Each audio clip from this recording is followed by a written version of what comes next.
មនុស្សដែលចេះមើលឃើញអំពើល្អរបស់អ្នកដទៃភាសាខ្មែរយើងហៅបាលីហៅកតញ្ញូបើនៅខ្មែរយើងគេចិត្តពាក្យថាកតញ្ញូហ្នឹងមកអំវងទៅរឿងថ្វាយគុំម៉ែថ្វាយគុំឪចាំម៉ែចាំឪអត់ខុសទេប៉ុន្តែវិន័យហ្នឹងវាស្គោបវាទូចពេកប្រែថាកតញ្ញូប្រែមកវិញថាចេះមើលឃើញអំពើល្អរបស់អ្នកដទៃកតៈប្រែថាអំពើល្អញូប្រែថាដឹងឬក៏មើលឃើញចឹងអ្នកណាក៏ដោយដែលចេះមើលឃើញអំពើល្អរបស់គេអ្នកនឹងឈ្មោះថាកតញ្ញូជនដែរឬក៏កតញ្ញូតាភាវៈជាអ្នកដឹងនៅអំពើល្អរបស់អ្នកដទៃនៅពេលណាដែលគេធ្វើអំពើល្អហើយយើងមើលអត់ឃើញយើងក៏ចាត់ចូលនៅក្នុងអកតញ្ញូដែរពីព្រោះយើងមើលអត់ឃើញដោយសារកិលេសរបស់យើងមានះរបស់យើងទោសៈរបស់យើងកំហឹងរបស់យើងការចំណែនរបស់យើងមានអកុសលហ្នឹងវាបាំងមើលឃើញអំពើល្អអ្នកដទៃអត់ឃើញទេអញ្ចឹង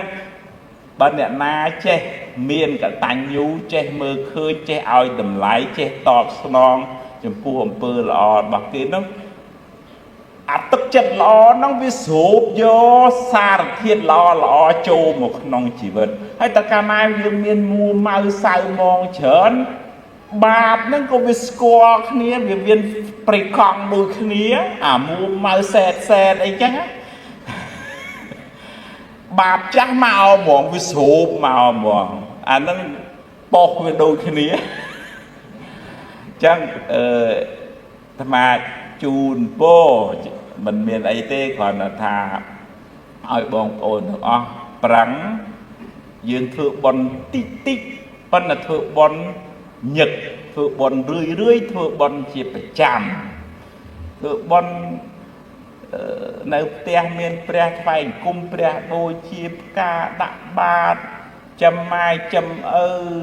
ធ្វើចិត្តឲ្យជ្រះថ្លាឲ្យសុបាយមានមេត្តាវាស្រស់មកសួនផ្កាហ្នឹងមក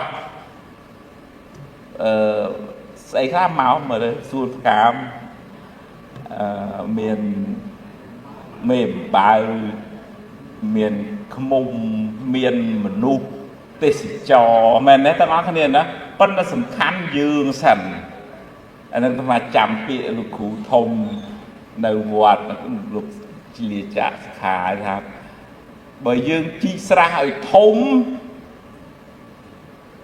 ហើយយើងអត់ពិបាកហៅកុកមកទេកុកវាគង់នឹងមកទេប៉ុន្តែឲ្យយើងមានស្រះសិនមានន័យថាយើងរៀបចំខ្លួនឲ្យល្អសិនទើបយើងអាចហៅមនុស្សឲ្យមកចូលរួមជាមួយយើងហើយយើងបានរីកចម្រើនទាំងអស់គ្នាចឹងជូនពរបានសេចក្តីសុខសេចក្តីចម្រើនទាំងអស់គ្នាបានជោគជ័យណាអនុមោទនា